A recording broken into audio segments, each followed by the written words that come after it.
Ja, altså jeg tænker, inden du stiller spørgsmålet, jeg har jo læst dine spørgsmål, man kan sige, at leg, det er utrolig vigtigt for mennesker, og særligt for barnet i hele dets udvikling. Altså, vi har måske alle sammen set sådan nogle naturfilm med en løve, og dens 2 løveunger, der ligger og leger, og i deres leg, der leger de her unger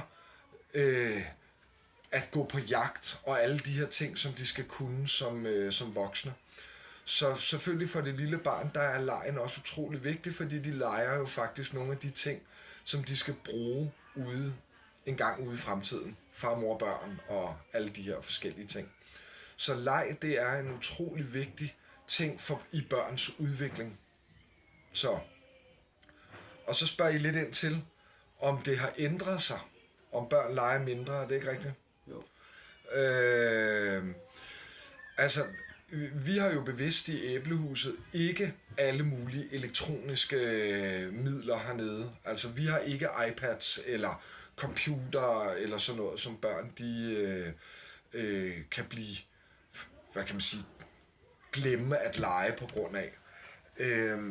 Men det er ikke sådan, at vi synes, de er dårlige, de ting. Vi tror bare, at der er mange familier, der kommer til at bruge de her teknologiske redskaber som en pacificering til børnene. Så når man kommer hjem efter en travl dag på arbejdet, og barnet er halvtræt efter børnehaven, så stikker man dem en iPad, og så kan de sidde og spille en eller anden app alene. Og så ryger hele det sociale aspekt, som er så vigtigt for mennesker, og den udvikling, som børn i hvert fald i børnehavealderen jo har så godt af at opleve, det er empati, altså det at kunne sætte sig et andet menneskes sted. Og oplever man, og det er det, vi blandt andet oplever, at børnene de har fået mindre af. Altså de er dårligere til at få de her lege til at fungere.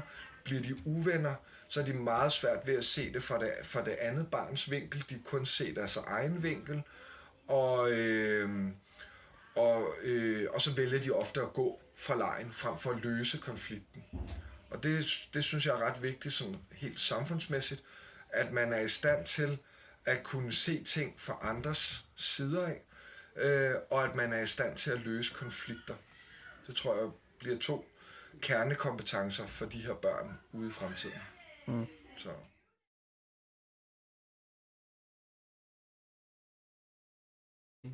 Kan I bedst lide at lege udenfor eller indenfor? Altså for eksempel med iPad eller telefoner og sådan noget? Indenfor med iPad og telefon. Tak for det. Udenfor. Okay, er I så mange, der leger sammen, når I leger? Det er fra 4-5, og nogle steder er det fra 12 stykker. Okay. Tak. Eller udenfor. Jeg kan bedst udenfor. Kan man jo spille fodbold, men også kan også spille computer udenfor. Okay, er I så mange, der leger sammen, når I leger sammen? Ja, altså indenfor, så kan man jo godt sidde på Skype med et par venner. Så. Jeg kan ikke lide at lege med iPad. Så du kan bedst lide at lege udenfor? Ja. Okay, når du så leger udenfor, er der så mange, der leger sammen? Ja, hvis jeg leger fangelej.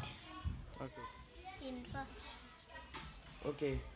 Er I så, når du er indenfor, er der så mange, der leger sammen? Spiller I sammen over en eller anden app, eller hvad? Nej. Okay. Som I kan se, var der egentlig meget ligeligt fordelt. Der er mange, der godt vil være indenfor, men samtidig også godt mange, der vil være udenfor. Men vi fandt et mønster.